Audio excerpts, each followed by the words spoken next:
Hi guys, কি অবস্থা তোমাদের? আমি জানি তোমরা ভালো আছো। আমিও ভালো আছি। শুধু ভালো থাকবে না, আজকে আমাদের পুতুল আপু গেছিল কলকাতায়, দিছে ফেসবুকে পিক। তাই তো পোলাপানে লেখছে কমেন্টে, কি লেখছে সেটাই পড়বো আজকে। বসে পড়ো সবাই ইয়ারফোন নিয়ে। ঠিক আছে, চলেন বন্ধুরা। মোহাম্মদ আনিস ভাই লেখছে, কত টাকা করে নিচ্ছেন? আনিস ভাই একটু বুঝায় বললে মনে হয় একটু ভালো হতো। আমরা বুঝতে পারতেছি না আপনি কি বুঝাইছেন। বুঝো না এই ব্যাপারটা। একটু পরে কই। আবার আরেকজন লেখছে, আবির চৌধুরী, জীবনে কি ভুল করছি ফেসবুক চালু করে? হাসালেন ভাই। সাদ্দাম ভাই একটা আবার পিক দিছে, নষ্ট গাড়ি ঠিক করা গেল, নষ্ট নারী ঠিক করা অসম্ভব। ভাই লাইক করলাম কথাটাকে। কি বলছিস? খাজল, নিজের সৌন্দর্যটা টাকার জন্য নষ্ট করতেছ। তোমার জন্য ভালো হবে আফ্রিকা, এখানে ভালো জিনিস আছে। পুতুলাপু, আফ্রিকায় ভালো জিনিস আছে দেখার জন্য, আপনি যেতে পারেন। আরেকজন লেগছে, মুস্তাকিম আলম, রেট কম নিবেন, কলকাতাবাসীর এখন ইনকাম কমে গেছে বাঙালি না যাওয়াতে। আচ্ছা, ইনকামের ব্যাপারে আসতেছে, ইনকাম কি বুঝাইতেছে?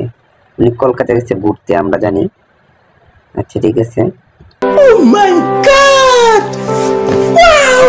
আকরাম ভাই লেখছে, পুতুলের জায়গাটা খালো দেখা যাচ্ছে। আচ্ছা ঠিক আছে, এটাও মানা গেছে। রিজু আহমেদ রিজু, উনি লেখছে, আবাসিক হোটেল থেকে পালিয়েছে, আবাসিক হোটেলের কর্মী নতুন নাটক শুরু করেছে। ভাই এটা আমি বুঝতে পারছি না, মনে হয় লিজেন্ড হইতে হবে। আমার লিজেন্ডরা যারা আছে আমার মানে ফ্রেন্ডের, তারা একটু কমেন্টে বলে যাবেন উনি কি বুঝাইতে চাইতেছে। তোমার মনের ভিতরে হইল পাপ। বিজয় দা, মধু রসমালাই কলকাতায় এসেছে, আমার বাড়িতে তোমার নিয়ন্ত্রণ লইল। আচ্ছা ঠিক আছে, নিমন্ত্রণ রইল আর কি। পুতুলাপু, বিজয়ের ভাইয়ের ভাইতে অবশ্যই আপনি ঘুরে আসবেন, আপনি নিমন্ত্রণ দেওয়া হয়েছে। कैसा लगा मेरा मजाक? আচ্ছা, আরেকজন লেখছে, স্বাধীন, ফাঁকা মাঠ ভরতে কত নিতেছেন? ফাঁকা মাঠ কেন, উনি কি ফুটবল খেলতে চাইছে? আপনি একটু বলবেন, আমি সবকিছু আমি বুঝতে পারতেছি না উনি কমেন্টে কি লিখতেছে পাবলিক।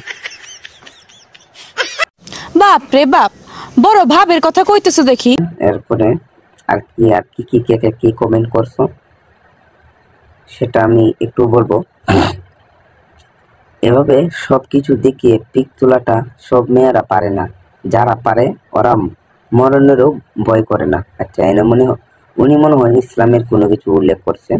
এটা ভালো ছিল কমেন্টটা, ভাই লাইক করে দিলাম। আমার এনে লেখছে, ধবির হোসেন, জেসিকা, দিলাই তো ফাইতে যাবে, স্বামী গেছে গানে গেছে না, টিস্যু লাগাও। কথাটা বেশি বুঝলাম না, তাও আপনারা যদি বুঝেন একটু কমেন্টে বলবেন। আপু মনে হয় কলকাতা একটু ঘুরতে গেছে, যাই হোক। আরেকজন আশিক ভাই বলছেন, এইরকম গর্ত আর ফুটবল থাকলে না কলকাতায় কোনো দুনিয়ার যত দেশ আছে সেখানেই যাওয়া যায়। এই কথাটা মনে হয় কিছু বুঝলাম।